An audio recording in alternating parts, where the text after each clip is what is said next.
So what are because I mean social media is being talked about a lot in business at the moment. I dare say that all of the people in the audience have been having conversations about social media in the last week or so.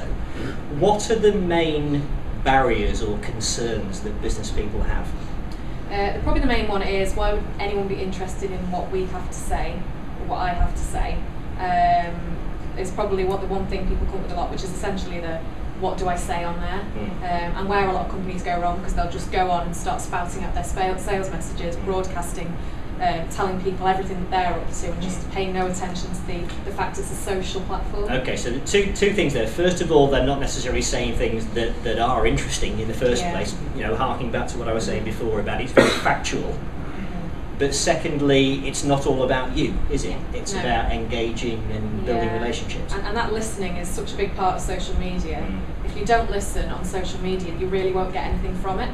The problem with social media is if you're in a conversation, the way you show someone you're listening is obviously your body language, but also your responses. Yes. And I've already heard someone say that they just listen to other people.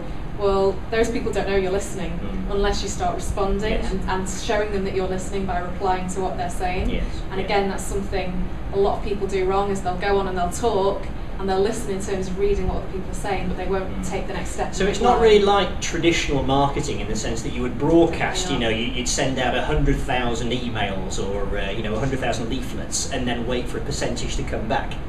Is that perhaps a lot of the confusion, that people think it's the same as that? Yeah, it's a completely almost new form of marketing, and myself and Mark were talking about this earlier actually, about how marketing professionals are sort of jumping on it and then in essence just don't get it themselves, because it's a completely new way of looking at it in terms of how you can actually build relationships rather than say play the numbers game, and start to build conversations and hype as well. Because I've heard this thing about having or creating conversations, being in conversations.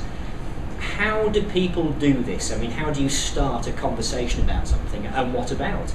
It can be on a number of levels, really. I mean, I find that probably for every other tweet I put out, someone will reply, and that's because I've replied to something they've said. So it could be as simple as tonight I've obviously tweeted that I'm doing this. I don't doubt that some people will say good luck with it, because I've built up those relationships with them even though I've never met them face to face, and that's kind of what I would do in return. People will say to me, well, someone tweeted the other day that they just arrived at Piccadilly Station, why do I care about that? Well, do you know why they're there? Well, no, I don't. They didn't tell me, so why didn't you ask? A tweet is just a start of a conversation. It's not a broadcast piece. It's the initial stage of the conversation. But a lot of people do object to hearing what they consider to be, useless or invaluable. Invaluable is the wrong word. Valueless information. That I'm going to the pub, I'm coming home, I'm in a traffic jam. Have you got any comments on that? I think it depends really. There's always going to be some tweets you put out there that are on those kind of levels, because that's what you're up to at that time, and Twitter's such something in the present. It's not something that something you've done a few weeks ago. You're talking about the now, the present. And if you're stuck in a traffic jam, the first thing you think to do probably for a lot of people is pick up your phone and start tweeting. Talk about being stuck in a traffic jam, you're hungry, you want to get home, whatever it might be. That is a big, strong conversational point for a lot of people. It's not going to get you massive spread, because people aren't going to start retweeting and spreading your message out there. But it is a conversational point that's going to help build relationships. Obviously, the flip side of that is don't do that all the time, because you're obviously going to alienate a lot of people. But so is it okay then to mix some lighter messages with some heavier stuff? I think so, yeah. I think you've got to really strike the balance, and you can get away with some sales messages when you do strike that balance. So, I mean, obviously promoting this kind of event is essentially a sales message. You're encouraging people to come along, but mixing that with talking what Mojo Life's all about, educating people in the whole story behind it, obviously builds that whole engagement with it, really. I suppose also it's you could promote someone else's event if it's not in a necessarily competing area. You're then educating your audience that something's there. Yeah, and the way I see it is kind of think about who your audience is, and are your tweets useful to them, and are what you're sharing with them useful to them, and is it going to be interesting to them? Is it going to spark conversation? Or are you pushing a lot of people away?